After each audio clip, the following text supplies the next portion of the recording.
It seems like there's been a lot of turnovers on the offense in the last couple practices. Is there anything you're doing to try to minimize those kind of turnovers and, negative plays?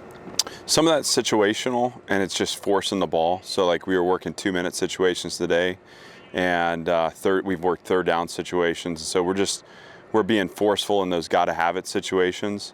And so I think they're all learning moments. We can't be careless. The one today was a fumble that was a 2-minute drive, and that's just about protect. It's a great job of the defense attacking the ball. And so the good news for me is I can look at it both in the positive and the negative. That means we're attacking the ball on defense, but we have to do a better job protecting it on offense.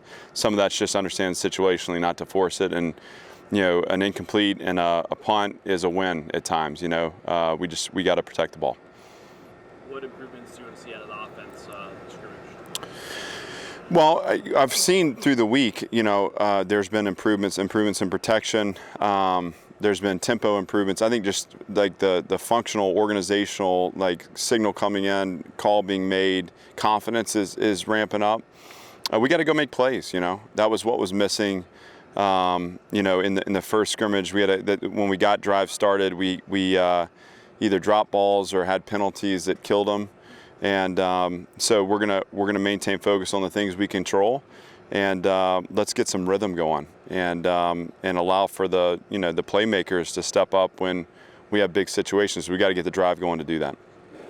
What do you think of Wright so far? Particularly, he's kind of playing a new position for him. He's played a lot of different positions so far in his career. So how do you think he is adjusting? Well, he's doing great. I think he's tailor-made for that hybrid spot that we're calling anchor. He's made a couple plays on the ball in the pass game that are impressive. He adds an element as a rusher that's really good. So we're pleased. It's still early. There's a lot to be determined here, and I think a big part of the challenge is the marathon of it. So can you be good through the first 2 weeks of camp? That's one thing. Can you be good over the duration of a full season? That's another. And so consistency will be the key for him. Yeah, he had kind of a tough year in terms of, I guess, his mom passing away last fall, I think it was. How has the staff sort of helped him through that, and how do you think he's maybe overcome that? He seems to be playing well, but that's obviously a very difficult thing. Yeah, he's been through a lot of adversity, and there's a lot of pressure externally for him, and I think he's managing it like a pro. And it's our program's responsibility to strengthen all our players and to make sure that they have the opportunities, or they don't miss the opportunities that are here because they can't manage the things that are going on externally. So we have resources here to help, and he's been willing to engage those resources, and it's been a lot of fun for me to watch his growth since January and through the adversity to become, rather than being frustrated or becoming lost as a result of it. So we're really proud of him, and as a program, credit to Earl Bennett, credit to Kayleen. It's been a group effort to keep all our players heading the right track. Was there ever any question? I guess I think she was a single mother. Was there any question whether he was going to return to the team?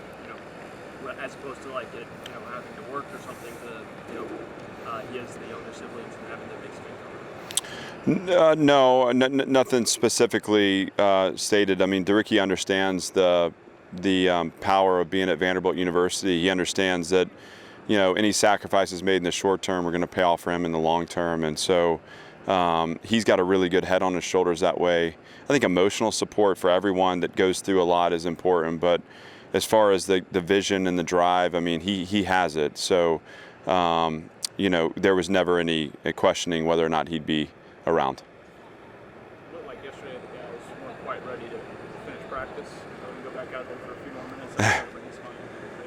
Yeah, we try to build a mindset here that anytime the ball's put down, right, that we're ready to play, and also just I think we're trying to really grip the understanding that the mental controls the physical, right? So too often we've given in mentally before we've given ourselves a chance physically to find out what we're capable of. the finish to yesterday's practice was an example that there's always more in the tank, right? And so let's not waste opportunities to really spend ourselves on our field in preparation for what we all want for each other. Coach, students back to campus this week and this weekend. How important with the new staff, with the new program, the changing culture is it to connect with that stakeholder group over the next couple of weeks? It's absolutely critical, and over the next couple of weeks, over the course of the season, and then long term too. I mean, we want Vanderbilt football to be a part of the student experience. We want the students to be proud of this team and to get to know our team also, because our guys are also Vanderbilt students, and that's important to us too. And so I'm excited for that. I mean, community's a big part of the mission here. That's both Nashville community, but that's the Vanderbilt community as well. And with COVID, I haven't had a chance really to do much, and we haven't had a chance as a program to do much to engage. But we're going to look for those opportunities here early on, and then consistently through the year.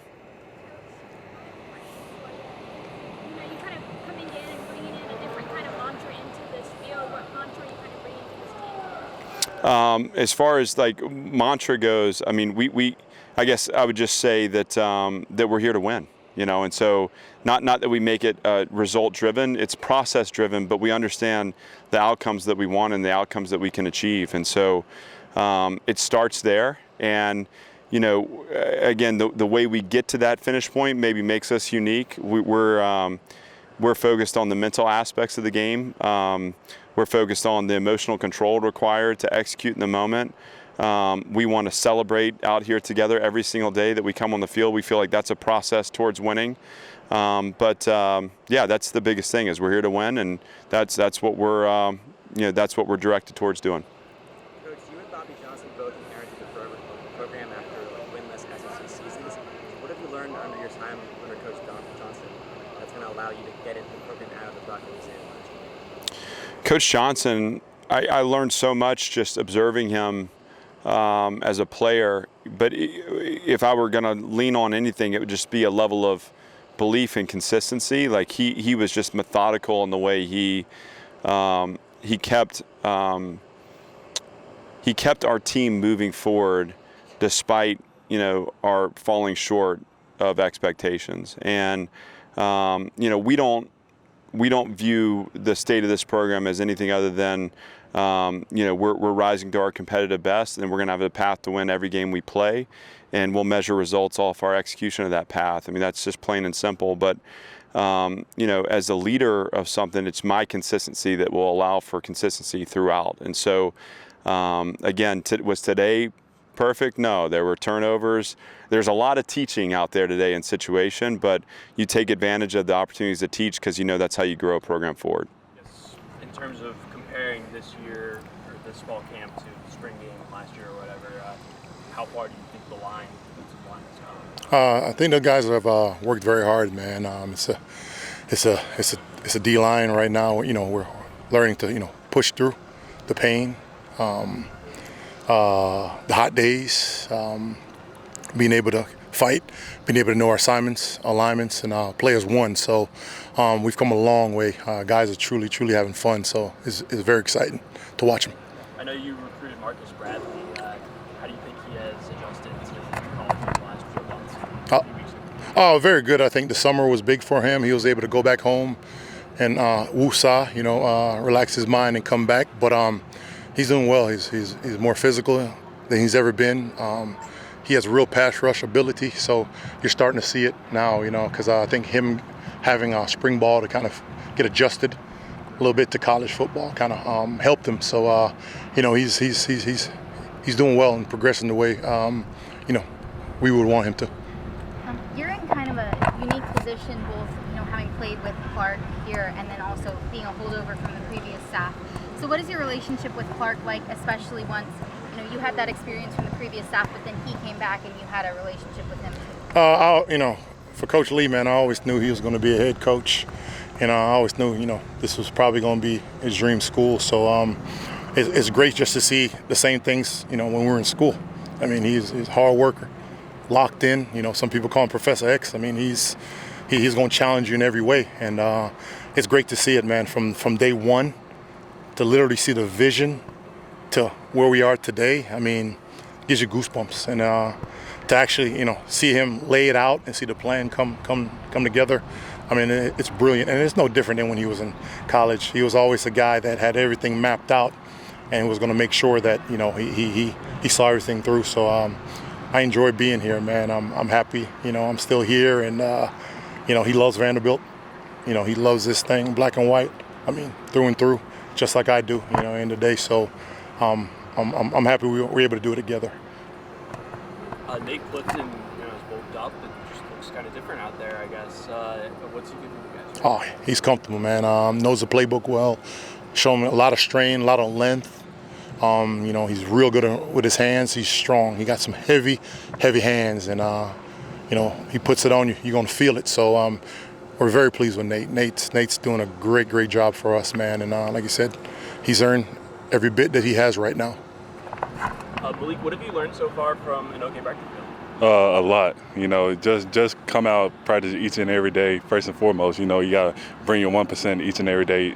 Just from learning different, how to play different blocks, the angles of departure and everything like that. He teaches us a lot. So he coached Aaron Donald, T.J. Watt, and all of them. So that's really good. Where do you think? What areas do you think you've taken the most steps in, the biggest steps in over the last year or so? Because you're doing some things out there. Just coming out and practicing harder, just practicing better, just trying to be more consistent each and every day, My pad level still is an area I got to work in, but, just other than that, just come out being consistent with my strike, my footwork and stuff like that. How does it help to have, Coach Haye kind of is the one holdover from the staff? How much does it help to have a guy who has coached in the past stand here and you already have that relationship? Oh, it's great, just having Coach Haye around, he's a great recruiter, he's a great person also. So, it's great, we can go up there and talk to him anytime, just like anyone of our coaches. So he knows what's the old and he knows the vision of the new. So he just pushes us harder because he knows where we're trying to go. Did you know him from, when you went to Florida the first time? Did you know him? I know Vanderbilt was recruiting you and talking to you. Or did you meet him when you were transferred? He was actually here on my visit. Coach Haye was. I think he was an assistant then, but I didn't realize who he was until I actually transferred in. So, Dashaun, I guess the secondary has been making some plays. How do you think you guys have improved the most since the spring and last season? I think we improved the most because we kind of joined together and we kind of bond more together now. So everyone just pursuing to the ball and always looking to make plays on the ball, it really gives us an advantage, especially us getting closer and like I said, developing more bonds with each other. We see things clearer, we talk more on the back end, just better communication. What have you learned from Coach Minter? Because he, that's kind of a unique situation where he was coaching safeties last year, but one of the better teams in the NFL. I think Coach Minter, what he brought to us is just the idea of professionalism.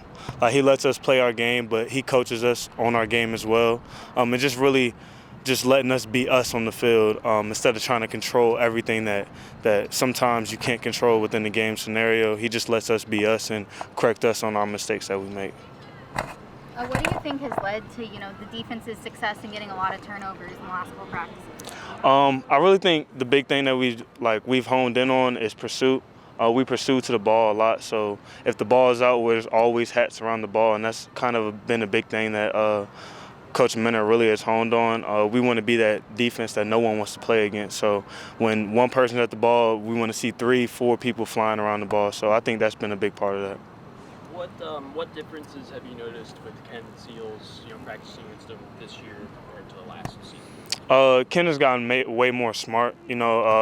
He's getting better at making decisions. Of course, he still has a lot of things to improve on, but he's getting better every day, and he's competing every day, and he wants to win. So.